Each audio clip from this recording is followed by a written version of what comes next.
టీపీకి నేనెవరో తెలియక నాతో వాదిస్తున్నాడు.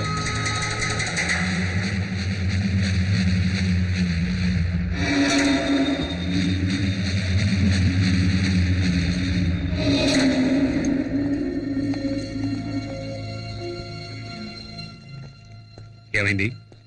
సాక్ష్యం చెప్పడానికి మున్నా భార్య రాలేదు, తప్పుకుంది. కేసు నిలబడదు. కొండారెడ్డి ఎలాగైనా బయటకు వచ్చేస్తాడు.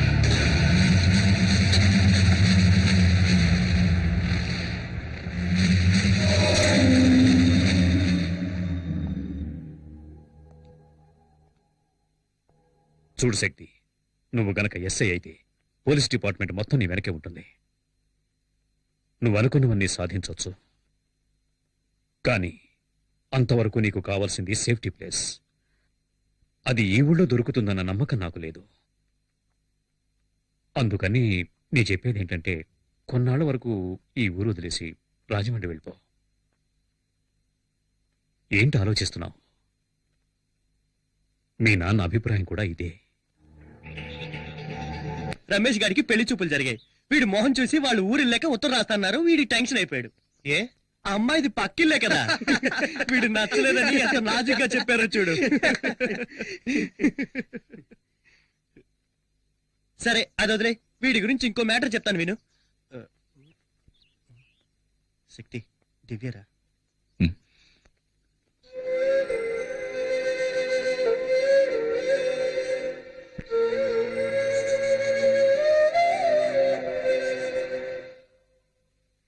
దివ్య, నువ్వేం చెప్పొద్దు, నేను తట్టుకోలేను.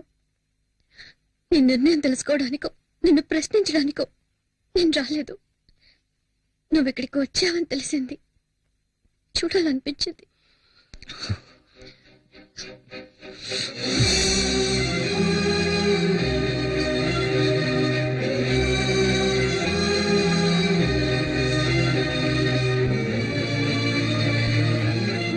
నా జీవితాన్ని నిర్ణయించడానికి మీ నాన్న గాని మా నాన్న గాని, అంతేకాదు నీకు కూడా హక్కు లేదు.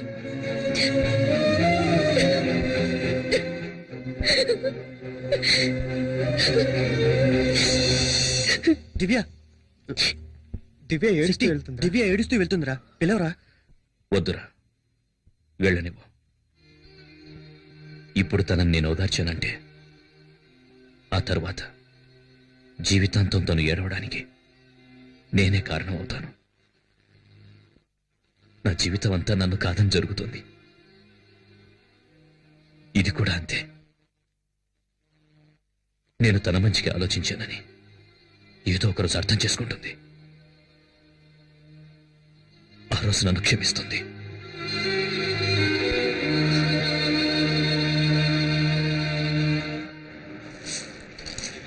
అన్ని చోట్ల వెతికామన్నా, ఎక్కడా కనిపించలేదు. వాడు మనకు భయపడి పారిపోయి ఉంటాడు. ఇక మీద సచిన వాడు ఈ ఊళ్ళో అడుగు పెట్టలేడన్నా. ఆ పిరికి అది వదిలేద్దామన్నా. ఎవరిని వదలమంటున్నావురా? చావంటే ఏంటో తెలుసా నీకు? దాని దగ్గరికి వచ్చిన వాడినిరా నేను. అదే పూర్ణ మార్కెట్లో వాడిని నిలబెట్టి ఈ చేతులతో వాడిని ముక్కలు ముక్కలుగా నరికి వాడి రక్తాన్ని పొలిగా వెదజల్లుతాను. మార్కెట్లో కొండారెడ్డంటే వణుకు పుట్టాలి. నాకు కావాలి. ఆ రోజు వాడి బాబును కుట్టినందుకే వచ్చాడు. వాడి కుటుంబాన్ని నాశనం చేయండిరా. ఎక్కడున్నా వస్తాడు. ఏ విద్య, ఏం చేస్తున్నావు? వెలిగిస్తున్నానమ్మా. ఇంట్లో ప్రతి పని నేనే చేయాలి, ఎవ్వరూ లేనట్టు. ఏమైంది విద్య? ఏంటా శబ్దం? ఇది కూడా సమయానికి వెలగదు. ఒకే ఒక కొవ్వొత్తి వెలిగింది. విద్య, ఏంటిది? కప్పులన్నీ కింద పడిపోయినట్టున్నాయి. విద్య, ఏం చేస్తుంది ఇది?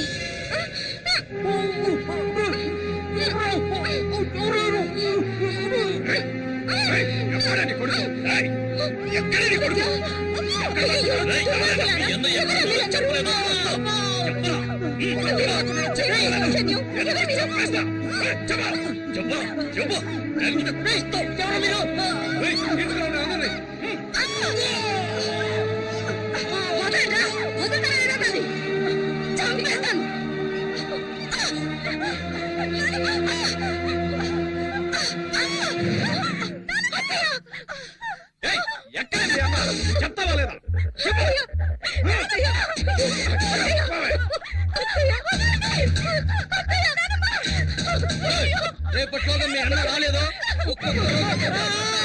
చెప్పు అయ్యయ్యో, ఎక్కడ ఉన్నాడో మాకు తెలియదురా. చెప్పు, వినిపించుకోరే. వదిలేయ్.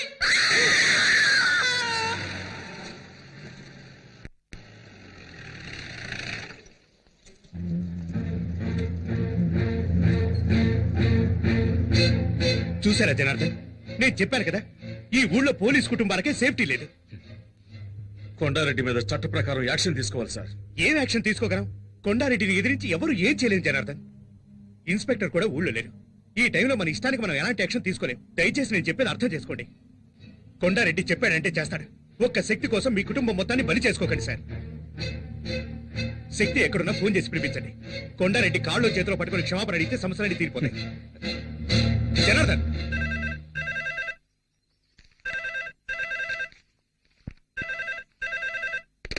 హలో. చెప్పమ్మా. తిన్నానమ్మా. బాగుందమ్మా. నిన్నే కదమ్మా వెళ్ళావు. నేనేమైనా ఒంటరిగా ఉన్నానా? నాతో శక్తి ఉన్నాడు కదా. సరే, రేపు నేను స్టేషన్కి వస్తాలే. బాలు, ఆ, నేను ఒక ఫోన్ చేసి చేసుకోరా.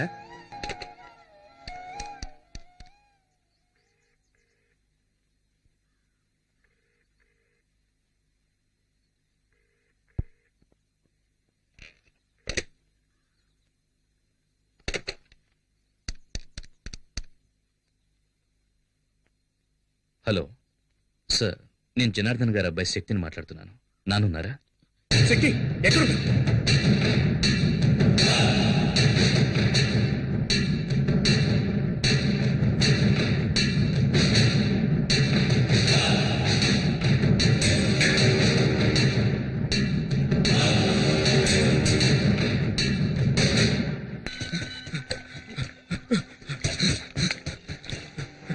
అన్నా అన్నా, ఆ శక్తిగాడు మన షిప్ యార్డ్కి వచ్చి కూర్చున్నాడు.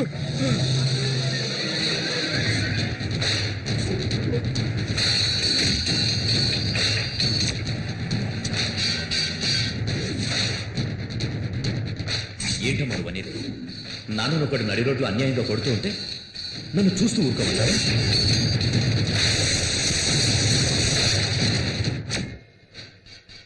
ఎందుకు ఇలాంటి పని చేశావు? ఎందుకు ఇలాంటి పని చేశావు? మిగతా ముగ్గురు భవిష్యత్తు ఆలోచించాలి. పో బయటికి.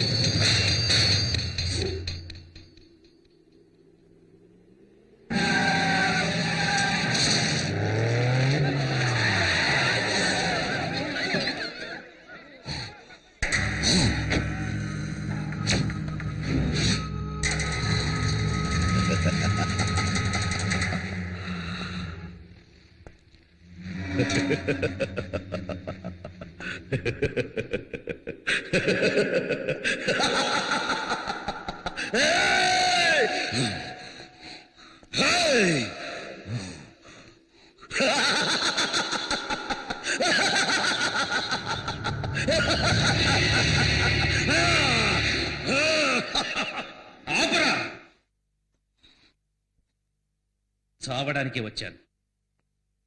రా.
ఇంకా నా ప్రాణాలు ఎవరికి కావాలరా? రండ్రా రండ్రా.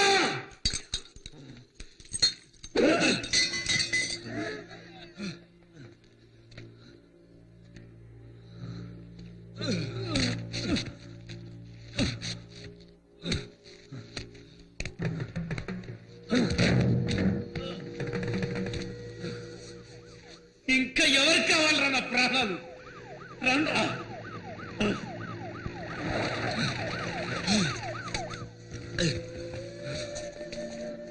అయ్యో కానిస్టేబుల్స్, శక్తిని జీపెక్కించండి. శక్తి వద్దు వద్దు. శక్తి సరెండర్ అయిపో. దగ్గరికి రావద్దు. శక్తి శక్తి శక్తి శక్తి తొందరపడకు. నా మాట శక్తి వద్దు. శక్తి కింద పడి.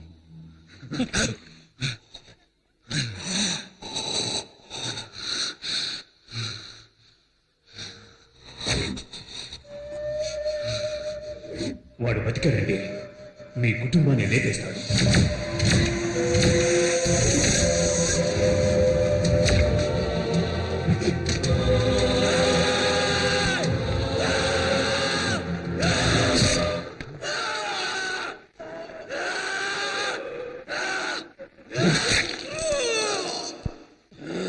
శక్తి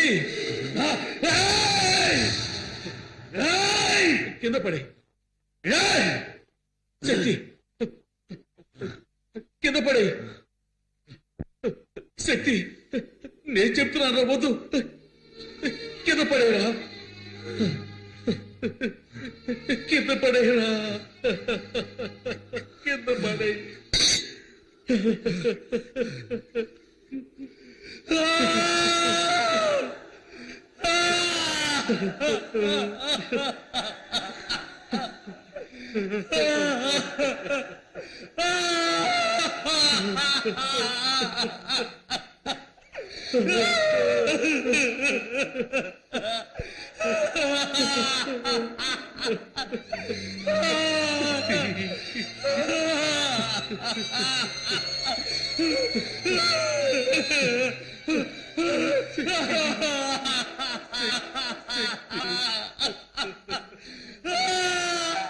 చట్ట ప్రకారం శక్తి నేరస్తుడే అయినా దుర్మార్గుడైన కొండారెడ్డిని ఎదిరించి పూర్ణ మార్కెట్ ప్రజలకు మేలు చేసినందువల్ల అతని సత్ప్రవర్తన భవిష్యత్తుని దృష్టిలో ఉంచుకుని ఐపీసీ సెక్షన్ 97(106) ప్రకారం రాష్ట్రపతి క్షమాభిక్ష కారణంగా శక్తిని ఈ న్యాయస్థానం విడుదల చేయడమైనది. ఫలించెలే దైవం కరుణించెలే, కలలన్నీ ఫలించెలే దైవం కరుణించెలే, బతుకుకు అర్థం తెలిసెనులే.